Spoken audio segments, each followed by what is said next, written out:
নমস্কার, good morning. আজকে পৌষ সংক্রান্তির সকাল। দেখছেন কীরকম কুয়াশা দিয়েছে আমার বাড়ির জানলার থেকে। সকাল তখন 7:10-15 মতন বাজছে।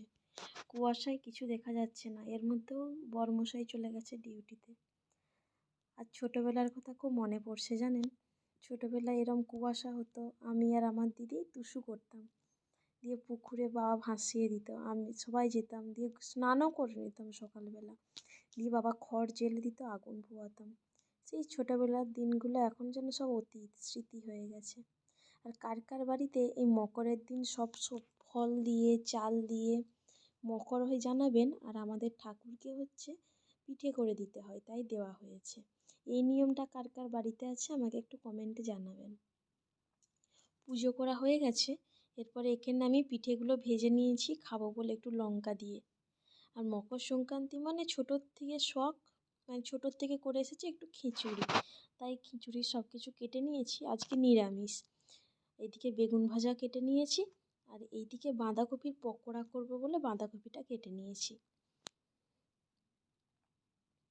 আর এখানে সয়াবিন ভিজিয়ে দিয়েছি। চলুন রান্নাটা করতে করতে গল্প করি।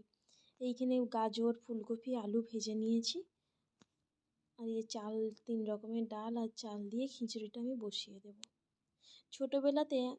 ছোটোবেলাতে নয়, আমার বাপের বাড়িতে এখনও যেন বিরির ডাল, পালং শাক সব সবজি দিয়ে মকর মানেই খিচুড়ি, বিরির কলাইয়ের। খুব মিস করছি। 3 বছর 1 বছরও আমি খিচুড়ি পেলাম না, তাই বাড়িতে এই দিয়েই শখ মিটিয়ে নিলাম। ঘি দিয়ে খিচুড়ি হয়ে গেছে। এখানে বাঁধাকপির পকোড়া করেছি, আর এখানে 2টো পাঁপড় ভেজে এখন মাকে দিয়েছি। বেগুন ভাজা হয়েছে, আমার আর বরের পাঁপড়টা পরে ভাজবো। সন্ধেবেলা চা বসিয়ে দিয়েছি।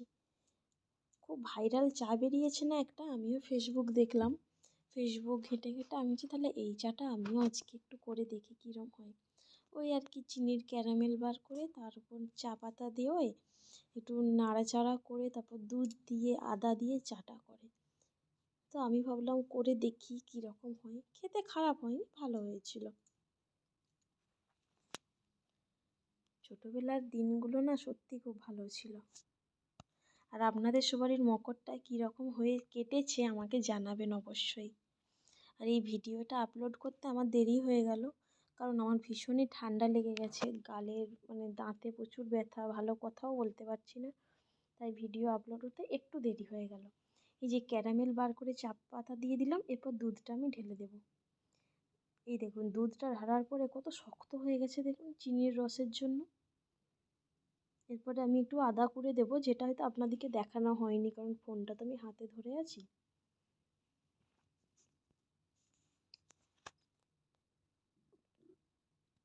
ছোটোবেলাটাই যেন ভালো লাগে। বিয়ে মানে আজকে সারাদিন অনেক চাপ গেল, যে একটু কড়া করে চা করি।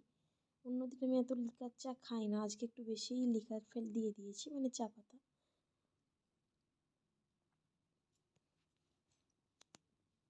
এই চায়ের একটা ভিডিও আপলোড না আমি দেবো আপনাদেরকে, আমার ইউটিউব শর্টসে আমি দিয়ে দেবো। চা খাওয়ার পরে এইদিকে মুড়ি নিয়ে বসেছি।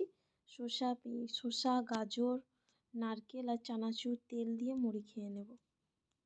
সন্ধেবেলা খিদে ছিল না, যে তবু 2টি খেয়ে নিই, রাত্রে খেতে তো অনেক দেরি হবে। আর মুড়ি খেয়ে এইখানে যে নারকেলের পুর বেঁচেছিল, আমি নাড়ু পাকিয়ে নিচ্ছি ওইগুলোকে। চলুন নাড়ু পাকাতে পাকাতেই আজকের ভিডিওটা এখানে শেষ করছি। ভিডিওটা ভালো লাগলে অবশ্যই একটা লাইক, কমেন্ট, শেয়ার করে দেবেন। দেখা হচ্ছে পরের ব্লগে, খুব শীঘ্রই আসছি।